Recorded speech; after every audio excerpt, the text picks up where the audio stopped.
Grandmaster Alireza Firouzja is known for his sharp and fearless style. But in this game, it is his opponent who launches an unsound attack aiming for a quick knockout. Firouzja proves that the attack is premature and then he goes for the powerful counterplay, a textbook lesson in how to punish over-aggression. So in this game, Firouzja has white pieces and his opponent is international master Joaquin Fiorito. So Firouzja starts with the move e4. Joaquin plays the move e5, knight f3, knight c6, bishop b5. We are in the Roy Lopez system. So a6 gets played, bishop a4. Now knight f6 is a more popular move, but Joaquin goes for the move d6. Then castle, bishop d7 gets played. Firouzja plays c3, so he's planning to play d4 at some point. Knight f6 gets played. There is some pressure on this pawn, so Firouzja is like, all right, let's defend this first. Now Joaquin goes for g6. He wants to get the bishop to g7 and then go for some setup. Then d4 gets played, bishop g7. Now Firouzja brings the bishop back to c2. So both are still trying to improve their pieces and just play the game. Then castle gets played. Firouzja develops the bishop to e3. So his plan is that if knight g4 is played, he can play bishop g5, provoke f6 from Joaquin and weaken his king side. But then Joaquin actually in this position goes for the move directly knight h5. What is his plan? He wants to play f5 and he wants to go for the King's Indian defense style of attack. Now, the thing is that in King's Indian, when the opponent moves the knight and then f5 is played, then one of the key things is that the pawn is already pushed. So what happens because of that is the center gets stable, the position becomes more closed, and because of the weaknesses that are created by f5, because black's king is also getting weak, but since d5 is played, the center is closed, so white's not able to do much. But here, Joaquin doesn't care. He's like, all right, even if Firouzja has not played d5, I'm going to play knight h5 and then I'm going to go for f5. So Firouzja is like, all right, no worries. I'm going to continue with my regular development. So you play f5 because in this position, if f5 is played, then there is e takes f5, g takes f5, d takes e5, d takes e5. Then there are problems with knight g5. This is hanging. Bishop b3 check is also there. And things are actually quite bad for black. So Joaquin in this position is like, all right, I'll play king h8 in this position.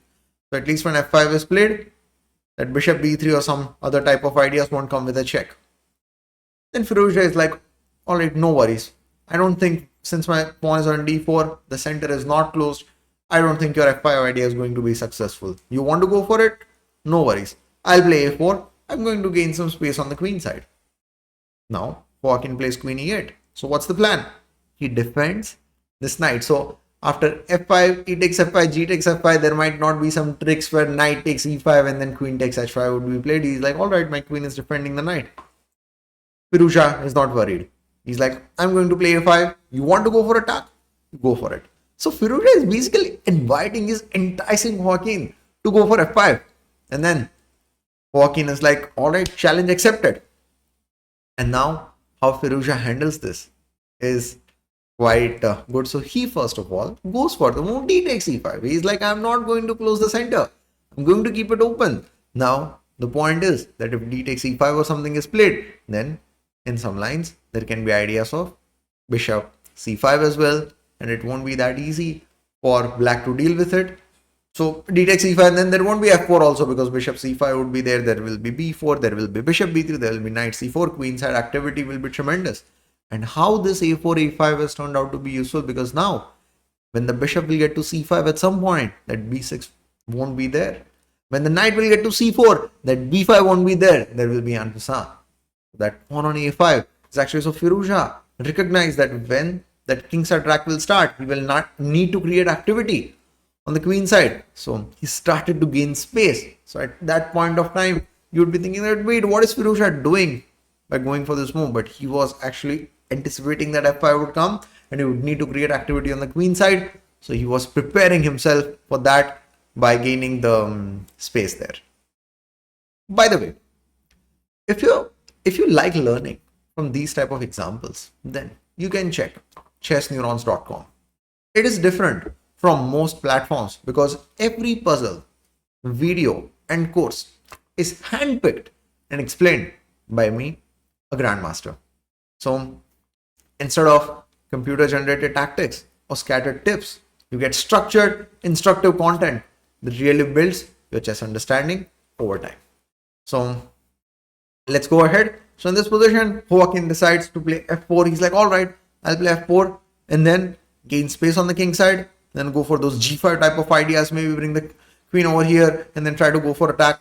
So Firouzja is like, all right, no worries. You play d takes e5, I'll get the bishop on c5 and then I'll create some activity. So Joaquin goes for rook f6. Of course, he is not going to sacrifice an exchange so early. And Firouzja improves the bishop's position. So see, if the pawn would have been on d5 and the pawn would have been on d6, for black, the pawn on d6, white pawn on d5. That's how normally these type of attacking things with knight h5 f5 works in the king's Indian defense. Then bishop c5 would not have been possible because black's pawn would be on d6. White's bishop on b3 would not be active because the pawn would be on d5. So that's why this attack of Joaquin right now is a bit unsound, because the center is open, the position is open. Then rook d8 gets played.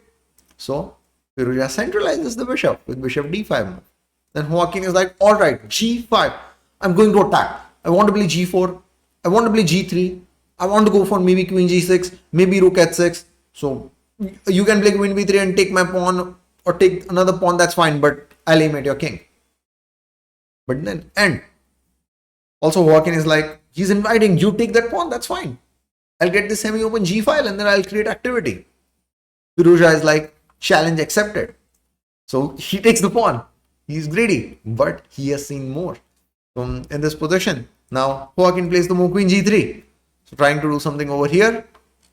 And then in this position, Firouzja calmly brings this knight on f3. Now it seems like, wait, what is going on? What if h6? Where will that knight go? So see, that's the thing. So the position looks a bit difficult. Capturing this pawn seemed like a bit of a questionable decision. But what you can do is, so you have to remember that at times, precise calculation can overcome these things. And Firouzja had seen this, that h6 is coming, but he had calculated further. And then he played the move knight f7 check. So, but then there is rook takes f7. How can this be good? Bishop f7, queen f7, and then black will continue with the attack. He will even have two minor pieces for the rook. Please remember, recapture is not compulsory. Firouzja did not play knight f7 check to play bishop takes f7 immediately. He had something else in mind. He had this strong intermediate move, knight h4. So the point is that if queen f6, then this rook is defended, but this knight is not. And now the queen gets on the king side, and Firouzja remains clearly up a pawn, and the attack of black has been dealt with. If queen g5, then bishop takes f7, and then this will go. Then Firouzja will be up in material. So Joaquin recognizes that he has to keep playing aggressively. So he plays the move queen g5. He sacrifices material. So bishop takes f7, gets played. Then in this position, he plays the move bishop g4. Once again, things are like, this is hanging, this. But Firouzja is not worried. He has a very calm move in his mind, that is knight f3. So he's like, yeah, I have dealt with at least this threat, and now the queen is being attacked. So, and if the queen moves, queen f6 or something, then bishop d5, and Firouzja is simply up in material. And yeah, he has a winning position. So Joaquin plays the move rook takes d1, knight takes g5. Now it looks like Joaquin gets two minor pieces for the rook. So that's not a bad trade actually. But Firouzja has the last laugh because he had calculated a move further and he goes for the move h3, attacking the bishop. Now the bishop cannot remain on this diagonal, and the problem is if it goes back, then this knight will fall and Firouzja would be up in material, and this is a completely winning position for him. And in this position, Joaquin resigned.